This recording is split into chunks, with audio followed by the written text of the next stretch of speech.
Hello नमस्कार साथियों, एक बार फिर से आप सभी का नर्सिंग साइंस चैनल पर स्वागत है। जी हाँ दोस्तों, आज का अपना जो वीडियो रहने वाला है पीडियाट्रिक नर्सिंग से रिलेटेड रहने वाला है।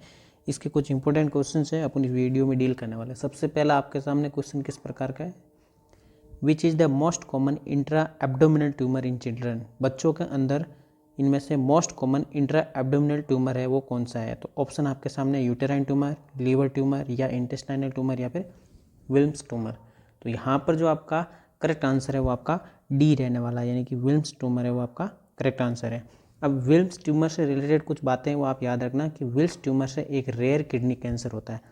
ये क्या होता है, एक प्रकार का रेयर किडनी कैंसर होता है और वो किसके अंदर होता है, चिल्ड्रन के अंदर, यानी कि बच्चों के अंदर। ये एक प्रकार का रेयर किडनी कैंसर होता है जो मुख्य रूप से बच्चों को अफेक्ट करता है। इसे आप नेफ्रोब्लास्टोमा नाम से भी जानते हैं। ठीक है, इसे आप कहे तो नेफ्रोब्लास्टोमा नाम से भी जानते हैं। और ये चिल्ड्रन में किडनी का मोस्ट कॉमन कैंसर होता है। ठीक है, ये किडनी का मोस्ट कॉमन कैंसर होता है। ठीक है, विल्स ट्यूमर से लगभग मतलब 3 से 4 साल के बाद बच्चों को अफेक्ट करता है और 5 साल की उम्र के बाद बहुत कम होता है। यानी कि ये अफेक्ट कब करता है, 3 से 4 साल की एज के अंदर। ठीक है, और 5 साल के बाद में बहुत ही कम, यानी कि लेस कर देता है। ठीक है, ये था आपका करेक्ट आंसर, विल्स ट्यूमर। ठीक है, अगला आपके सामने क्वेश्चन है कि if a baby birth weight is 3 kg then at the age of 6 months weight of the baby should be. यानी कि एक बेबी है, उसका वेट है वो 3 kg है, कब, at birth, then at the age of 6 months। अब बच्चा है वो 6 साल का हो गया है, तो बेबी का जो वेट है अब कितना हो जाएगा। ऑप्शन आपके सामने 7 kg, 6 kg, 7.5 kg या फिर 5 kg। तो आपको पता होना चाहिए कि बेबी का जो बर्थ वेट होता है वो आपका नॉर्मली जो होता है मतलब लगभग कितना होता है, 2700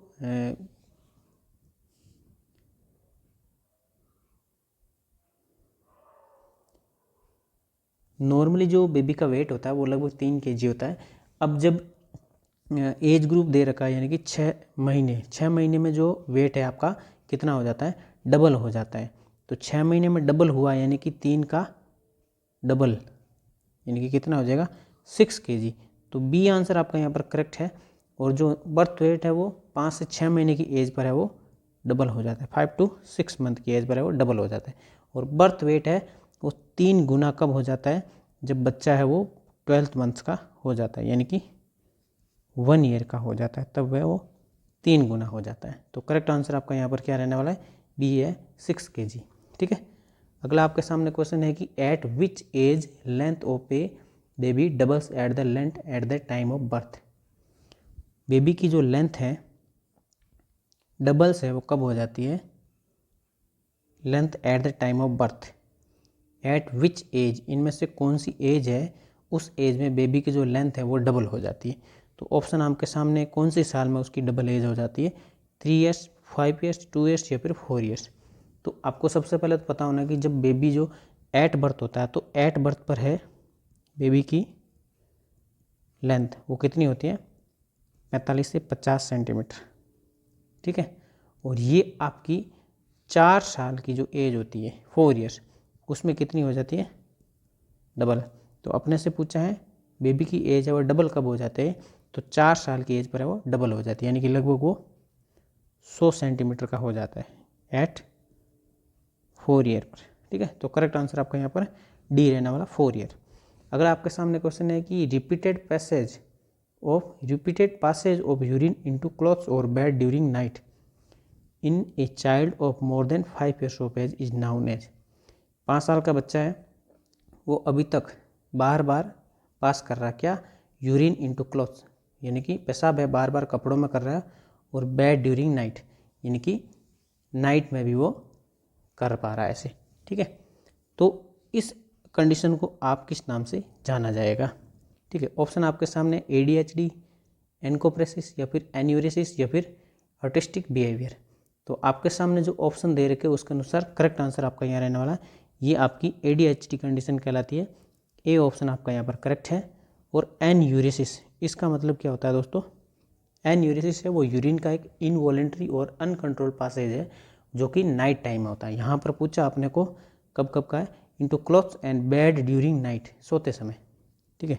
तो यहाँ पर एन्यूरेसिस वो यूरिन का इनवॉलेंट्री और अनकंट्रोल्ड पासेज होता है, इनवॉलेंट्री एंड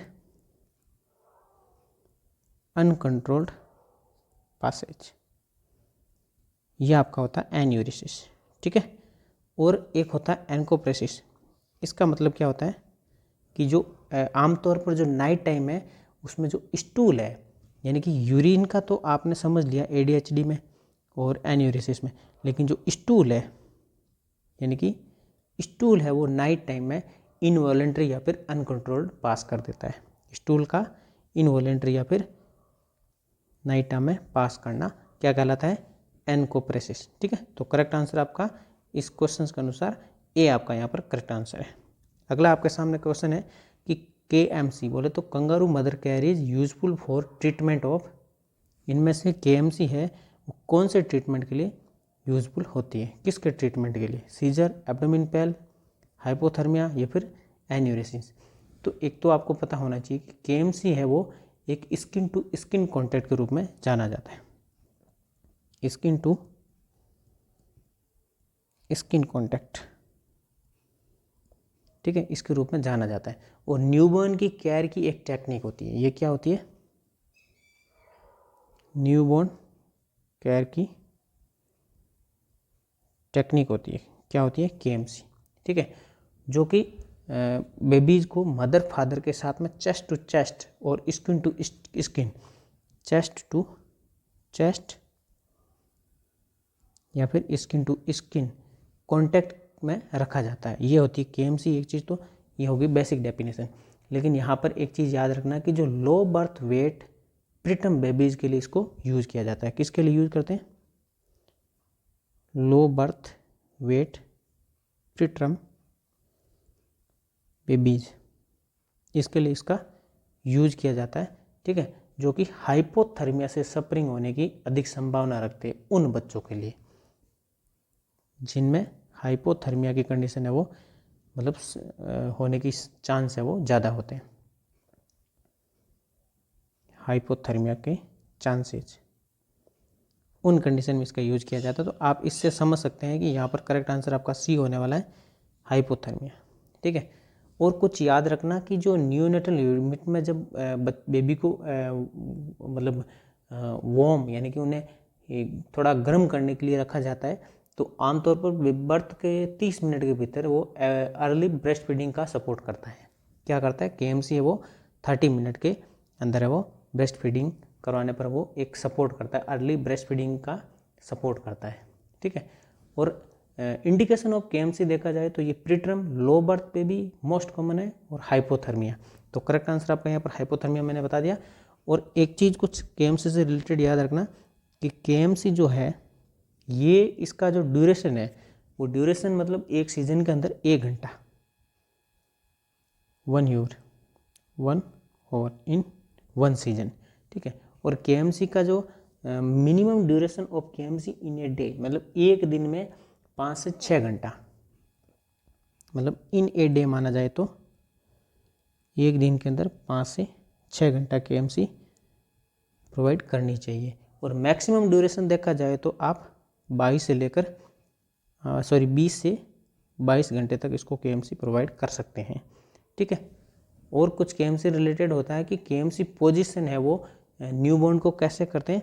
मदर के ब्रेस्ट के बीच में अपराइट पोजीशन में रखे जाते हैं, ठीक है। ये ब्रेस्ट है तो इसको अपराइट पोजीशन में रखा जाता है और हेड को एक तरफ यानी कि या तो इस साइड मोड़ दो या फिर इस साइड मोड़ दो, आप उसको थोड़ा बढ़ाकर हिप एंड आर्म को फ्लेक्स किया जाता है। ये जो पैर है ना इनको ऐसे हिप और आर्म को फ्लेक्स किया जाता है, ठीक है, जो कि आपकी एक फ्रॉन्क पोजीशन होती है, फ्रॉन्क पोजीशन, ये आपकी करेक्ट पोजीशन होती है किसके लिए?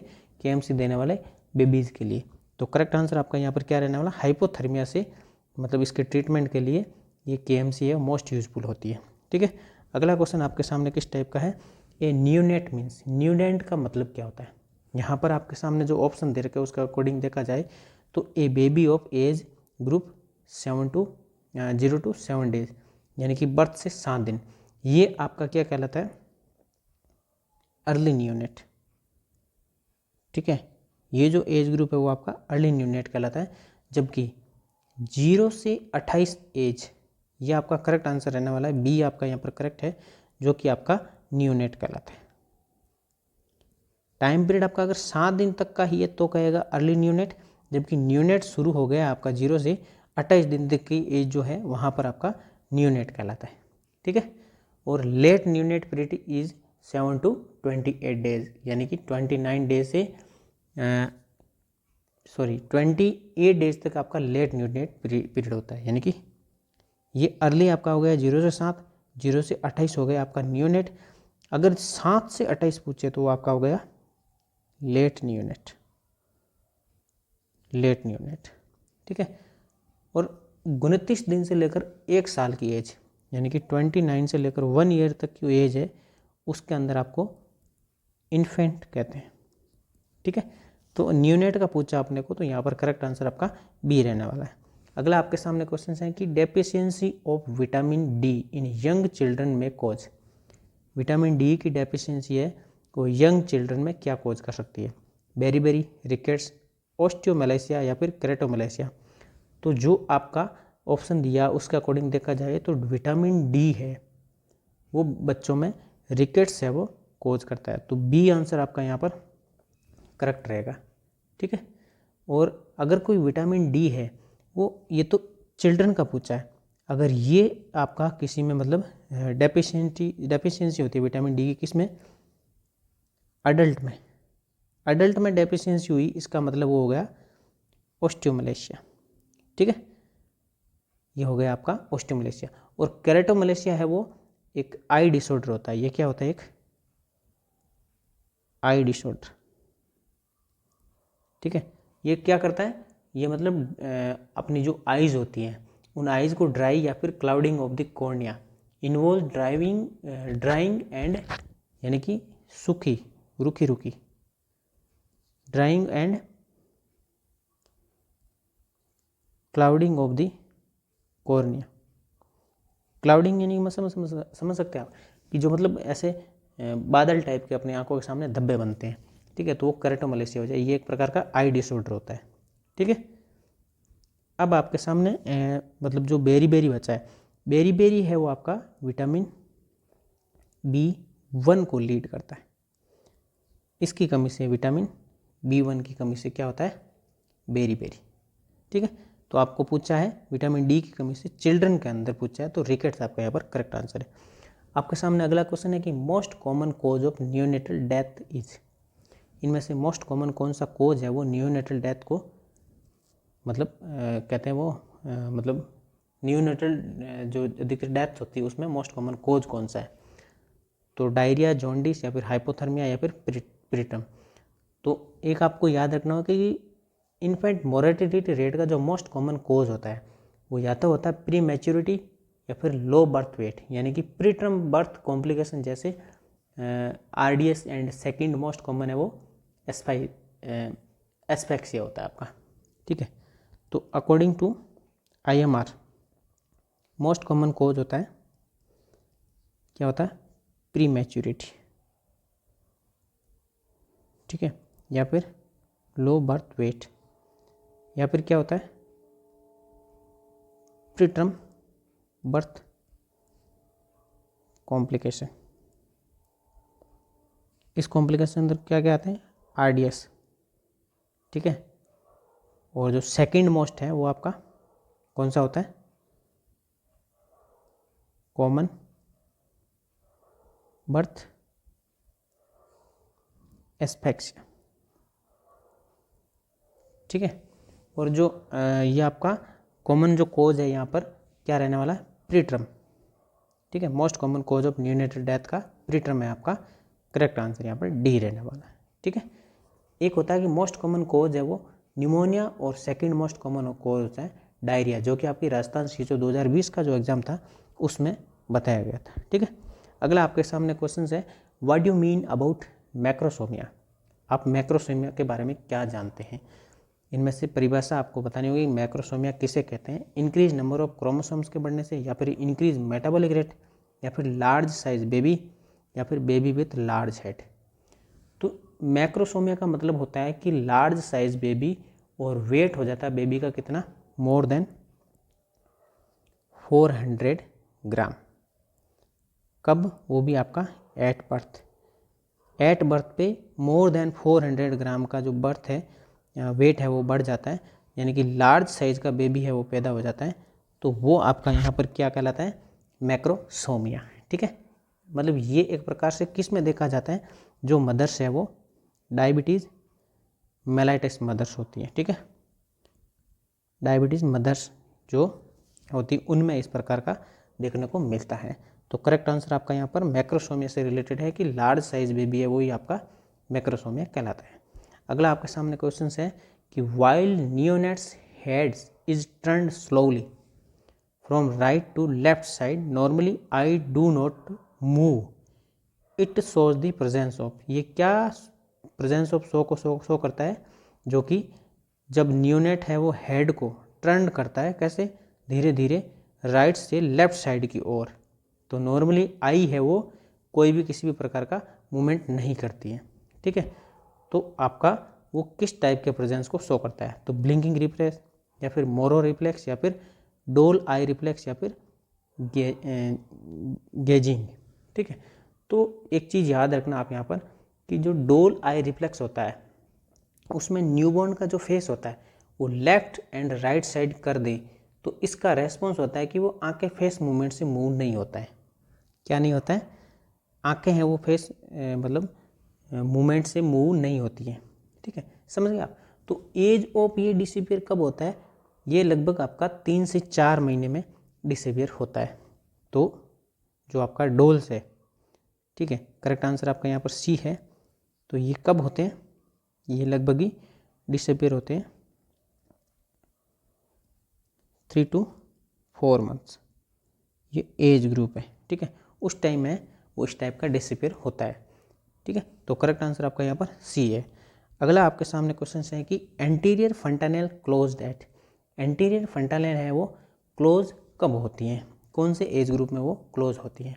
ठीक है, तो एंटीरियर फंटानेल को आप एक मतलब इस नाम से भी जानते हैं, यानी कि ब्रेगमा, ब्रेगमा के नाम से भी आप इसे जानते हैं। ठीक है, आल्सो नॉन एज ब्रेगमा। एंटीरियर फंटानेल मतलब ये भी होता है, और ये एक प्रकार की डायमंड शेप का होता है। ठीक है, और ये 4 सूचर लाइन से बनी हुई होती है, 4 सूचर लाइन। 4 सूचर लाइन कौन कौन सी, एक होती है फ्रंटल, ठीक है, और 2 होती है आपकी कोरोनल, कितनी होती है 2, और एक होती है सेजाइटल।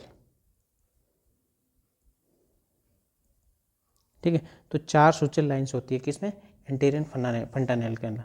ठीक है, और इसका डायमीटर होता है वो एंटीरियर से पोस्टीरियर की ओर कितना होता है, 3 से 4 सेंटीमीटर डायमीटर। तो एंटीरियर टू पोस्टीरियर कितना होता है, 3 to 4 सेंटीमीटर, लेकिन ट्रांसवर्स है वो कितना होता है, 2 to 3 सेंटीमीटर। कितना होता है, 2 to 3 सेंटीमीटर। ठीक है, और ये क्लोज कब होता है, 12 से 18 वीक ऑफ एज होती है। ठीक है, सॉरी 18 वीक नहीं, मंथ्स। तो बी आंसर आपका यहाँ पर करेक्ट है, 12 से 18 मंथ्स ऑफ एज, उस टाइम में वो एंटीरियर फंटानेल है वो क्लोज हो जाती है। ठीक है, अगर 24 मतलब 24 मंथ्स के बाद में ये मतलब ओसिफाइड नहीं होती, यानी कि क्लोज नहीं होती है, तो ये पैथोलॉजिकल और क्लिनिकल इंटरवेंशन की इसके लिए अपने को नीड होती है। इफ़ 24 मंथ्स तक भी अगर ओसिफाइड यानी कि आपकी ये क्लोज नहीं हो पाती है, तो उसके लिए किस चीज़ की नीड होती है, या तो पैथोलॉजिकल और क्लिनिकल इंटरवेंशन की नीड होती है, ठीक है। और ये तो आपको मैंने बताया एंटीरियर फंटानेल के बारे में। अब कुछ एंटीरियर की जगह आप पोस्टीरियर फंटानेल के बारे में कुछ जान लीजिए, ठीक है। इसको जैसे आपको मैंने बताया कि एंटीरियर फंटानेल को क्या कहते हैं, ब्रैगमा, और इसे कहते हैं लैम्डा, ठीक है। और इसका शेप किस टाइप का होता है, ट्राइंगुलर शेप होता है। और ये किस टाइप से बनी होती है, इसमें कितने टाइप की मतलब फॉर्म है, वो 3 सूचर लाइन होती है, 3 सूचर लाइन होती है। कौन कौन सी होती है, एक तो होती है सेजाइटल, और लैम्बडोइड होती है 2, ठीक है। तो ये टोटल 3 है इसकी सूचर लाइन्स होती है। और इसका डायमीटर कितना होता है, डायमीटर है आपका एंटीरियर से पोस्टीरियर की ओर देखा जाए तो कितना है, 1.2 सेंटीमीटर, और जो ट्रांसवर्स होता है वो होता है 1.2 सेंटीमीटर, ठीक है। तो करेक्ट आंसर आपका यहाँ पर क्या था, 12 से 18 मंथ की एज है उसमें ये एंटीरियर फंटानेल क्लोज होती है, और पोस्टीरियर फंटानेल है वो आपकी कब क्लोज होती है, 12 से 18 वीक की जो एज होती है तब, ठीक है। वीक में ये होता है आपका पोस्टीरियर फंटानेल, ठीक है, ठीक है। तो ये सारे के सारे आपके क्वेश्चन रिलेटेड टू जो आपका पीडियाट्रिक से रिलेटेड क्वेश्चन थे, जो आपके मोस्ट इंपॉर्टेंट थे, आने वाले हर एग्जाम में पूछे जाते हैं और कई एग्जाम में पूछे भी गए हैं, ठीक है। अगर आपको किसी भी प्रकार का कोई डाउट है तो आप मुझे डायरेक्ट कमेंट करें। वीडियो पसंद आया हो तो लाइक करें, शेयर करें, चैनल को आप सब्सक्राइब करें। यहाँ पर नई वीडियो आपको मिलते रहेंगे, नई वैकेंसी से रिलेटेड भी हम आपको यहाँ पर जानकारी देते रहेंगे। किसी भी प्रकार का आप डाउट हो तो आप मुझे डायरेक्ट कमेंट करें। मिलेंगे एक नई वीडियो के साथ में, तब तक के लिए जय हिंद, जय भारत, थैंक यू।